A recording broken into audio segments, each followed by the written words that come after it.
Assalamualaikum warahmatullahi wabarakatuh. TBK, perkenalkan saya Andini Fadal dengan NIM channel 112412009 dari kelas A. Jadi pada kesempatan kali ini saya akan menjelaskan mengenai histologi dari sistem saraf. Jadi sistem saraf itu secara struktural dibagi menjadi dua, yaitu saraf pusat, sistem saraf pusat, dan sistem saraf tepi. Sistem saraf pusat itu dibagi menjadi dua lagi. Yang pertama itu ada otak, terus ada di medula spinalis.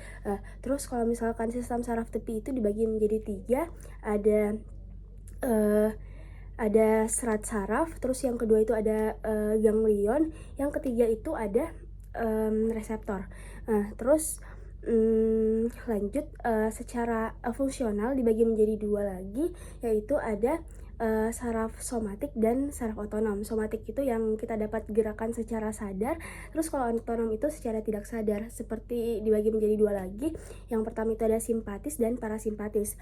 Kalau simpatis itu dia kerjanya secara fight or flight. Ya, kalau misalkan dalam keadaan yang kita tidak tenang, seperti mungkin dikejar anjing, terus lagi lari-lari, olahraga. Terus kalau misalkan saraf parasimpatis itu ketika kita lagi relax, terus lagi digest, lagi mengonsumsi sesuatu, itu kerjanya parasimpatis.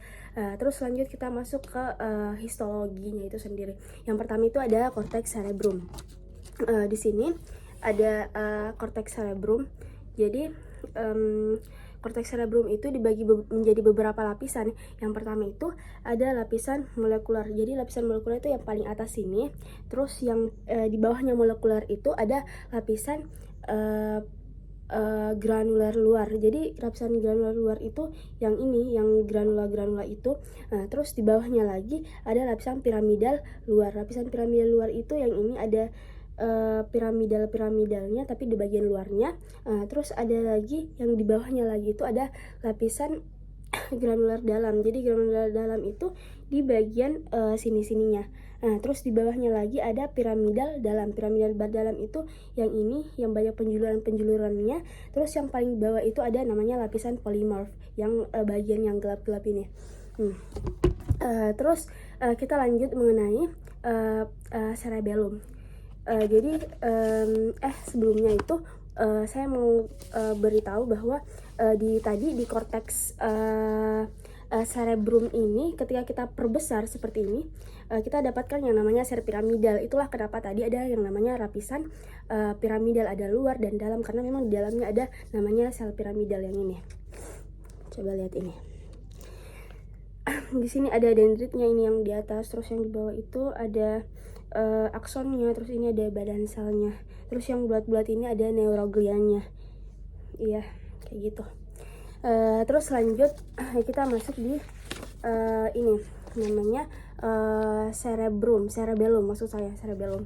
Jadi di cerebellum ini kita ada lihat sulcusnya, terus di sini ada substansi albanya yang di dalam, terus grisianya di luar. Terus kalau kita perbesar korteksnya ada begini, ada terdiri dari beberapa lapisan. Lagi ada 3 lapisan. Yang pertama itu lapisan yang paling atas itu lapisan molekular.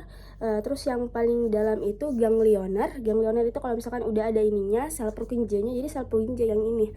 Terus yang bagian dalam itu ada sel granular. Kenapa dinamakan granular? Ya karena bentuknya kayak granula ini, sel basketnya itu. Ya kayak gitu. Terus ya seperti itu. Terus lanjut kita masuk ke medula spinalis. Jadi di medula spinalis ini kita lihat ada substansi apakah kelihatan? Ya, ini ada substansi grisea yang di dalam. Dia kebalikannya dari tadi yang otak, cerebellum dan cerebrum. Dia griseanya yang ada di dalam, terus yang di luar itu ada substansi albanya. Jadi di substansi grisea itu ada bulat-bulatan ini, yang di tengah itu namanya canalis centralis. Ya, disitulah tempatnya cairan cerebrospinal. Terus ada sel-sel ependim di sini. Ya, kayak gitu. Terus di sini kalau misalkan kita perbesar di bagian kornu posteriornya itu medula spinalis, kita dapatkan ini namanya sel stellata atau sel-sel motorik yang ini. Lanjut kita masuk ke bagian neuroglia. Jadi sebenarnya neuroglia itu ada banyak ya, Cuman saya akan menjelaskan beberapa, cuman ada 4 yang akan saya jelaskan. Yang pertama itu ada astrosit. Astrosit namanya astrosit protoplasmatis. Dia letaknya itu di substansia grisea. Nah, dan dia itu lihatlah ininya, prosesnya itu dia kayak pendek-pendek. Terus juga tapi banyak, pendek tapi banyak. Tapi kalau di sini tuh di substansia alba namanya astrosit fibreus, dia kayak gini. Ya, kayak gitu. Terus lanjut, ini ada oligodendroglia atau biasa kita sebut dengan oligodendrosit. Ini dia fungsinya buat menghasilkan mielin, tapi yang di sistem saraf pusat. Iya, kayak gini, dia kayak gini, kayak sedikit juga prosesnya tapi panjang-panjang. Terus kalau ini ada mikroglia. Jadi mikroglia itu fungsinya buat apa? Mikroglia fungsinya buat bisa kayak fagositosis. Dia tuh kayak makrofag tapi letaknya di sistem saraf pusat. Jadi fungsinya kayak kalau misalkan ada patogen, ada antigen, terus bakal dibunuh sama ini. Terus sekedar informasi juga, kalau ini pewarnaannya ini 2 pakai Ramon Cajal. Sama letaknya sama preparatnya itu sama-sama dari sediaan cerebrum kayak gitu. Terus lanjut kita masuk ke serat saraf. Ya, kita masuk ke serat saraf. Jadi ini lanjut nanti ini kemudian. Jadi ini kita akan bahasnya mengenai sistem saraf tepi. Jadi ruang lingkupnya ini sistem saraf tepi yang akan saya jelaskan selanjutnya. Kan tadi sudah saya bilang kalau sistem saraf tepi itu dibagi menjadi 3, yaitu serat saraf, yang kedua itu ganglion, dan yang ketiga itu ada reseptor. Jadi kalau misalkan serat saraf itu kan kita ambilnya pada sediaan ischiadicus, nervus ischiadicus. Ini perwarnaannya sama-sama He. Nah, terus ini kita lihat serat sarafnya ini pada potongan melintang. Ini pada potongan melintang. Terus ada yang paling luarnya itu namanya apa? Paling luarnya itu namanya epineurium. Iya. Epineurium. Terus yang di sini ada kan fasciculus, ini yang kayak bulat-bulatan itu namanya fasciculus. Jadi fasciculus itu dibungkus oleh perineurium. Terus yang di dalamnya ini ada kayak bintik-bintik, ini itulah sel sarafnya. Ya, terus dibungkus oleh endoneurium. Ya, kayak gitu. Kayak gini. Terus lanjut, kalau misalkan di potongan memanjang itu kita lihat potongan memanjang kayak gini. Ada di sini, ini kelihatan ada di sini ada di sini ada aksonnya, ada selubung ada selubung mielinnya. Selubung mielin kan diantaranya itu ada nodus Ranviernya kayak gini. Kelihatan nggak? Ini ada di situ. Terus ada sel swan-nya, ada sel swan ini. Jadi sel swan itu gunanya buat menghasilkan mielin pada SST, sistem saraf tepi. Ya kayak gitu. Terus kita lanjut, kan kita tadi udah bahas serat saraf pada saraf campur. Terus lanjut kita masuk ke ganglion. Ini ada ganglion. Di sini ganglion itu ada 2,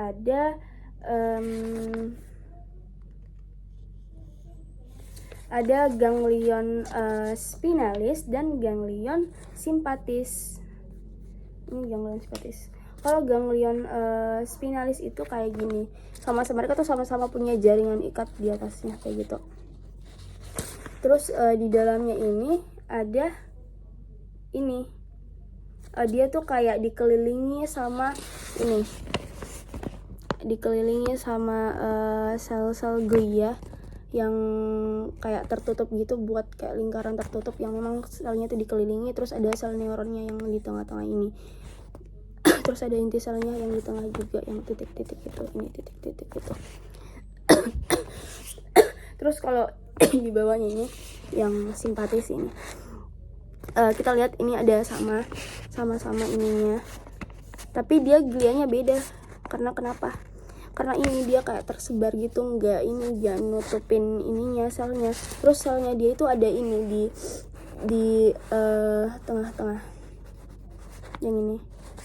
Terus dia sifatnya multipolar. Ini kalau ini unipolar. Ingat ya, kalau misalkan di ganglion spinalis itu dia sifatnya unipolar. Terus kalau misalkan di ini di simpatis itu dia multipolar. Terus juga tidak membentuk rangkaian tertutup kalau yang ini pada glianya. Terus lanjut kita masuk ke reseptor. Alhamdulillah kita udah masuk ke reseptor. Reseptor ini ada 3. Jadi pertama ada motor end plate atau kita sebutnya dengan free nerve ending. Ini kayak free nerve ending di ujung-ujungnya. Dia buat sensasi kayak suhu gitu, nyeri gitu, nyeri juga. Terus sebenarnya sama sih, ini sama fungsinya kayak sensasi suhu, nyeri apa segala macam. Cuman bedanya tuh kayak di ya intinya kayak gitulah. Terus kalau misalkan yang ini namanya Vater Pacini, dia sediaannya tuh di pankreas. Yang ini ada pentolan sarafnya, ada lamina konsentrisnya. Terus yang terakhir itu ada badan Meissner atau benda Meissner, itu yang di sini, dan pada sediaan kulit jari atau ujung jari ini ada papila dermal atau papila dermis. Ini yang di ujung, kan namanya juga di jari kan ya. Jadi seperti itulah. Jadi seperti itu yang sudah saya jelaskan, sekiranya bisa dimengerti. Wabillahi taufiq wal hidayah. Wassalamualaikum warahmatullahi wabarakatuh.